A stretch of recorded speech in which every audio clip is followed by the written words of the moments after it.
بہرحم ساس اور بہو کی کہانی۔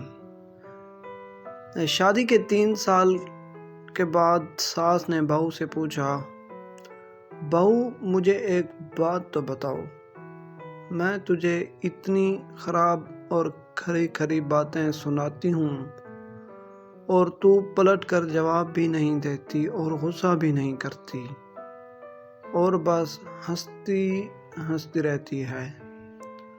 تو بہو نے جواب دیا،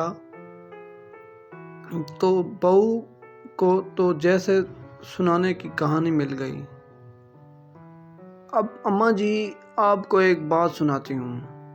میں جب چھوٹی تھی تو مجھے ہمیشہ ایسا لگتا تھا کہ میری ماں میری سگی ماں نہیں، کیونکہ وہ مجھ سے گھر کے سارے کام کرواتی تھی اور کوئی کام غلط ہو جاتا تو مجھے ڈانٹ بھی پڑتی تھی اور کبھی کبھی مار بھی دیتی تھی، لیکن ماں تھی وہ میری۔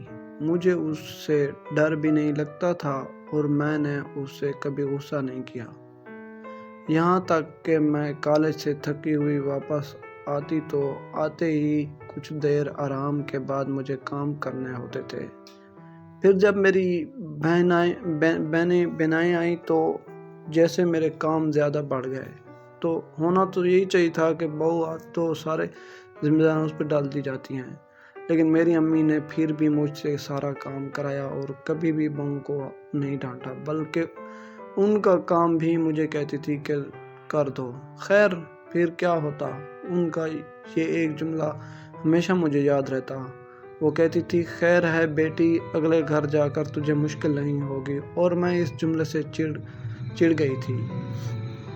جب میری شادی تھی تو 2 دن پہلے مجھے امی نے پیار سے اپنے پاس بٹھایا اور بولیں، بیٹا آج تک سمجھ میں تیری ساس تھی، میں نے تجھے پریکٹس کرا دی ہے اور تجھے بتا دیا ہے کہ ساس کیسی ہوتی ہے۔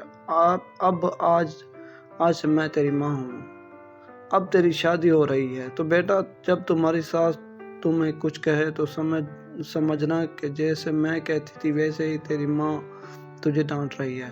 بس یہی بات تھی کہ مجھے آپ کی باتیں بری نہیں لگتی، کیونکہ میری امی نے مجھے پریکٹس کروا کر بھیجا ہے۔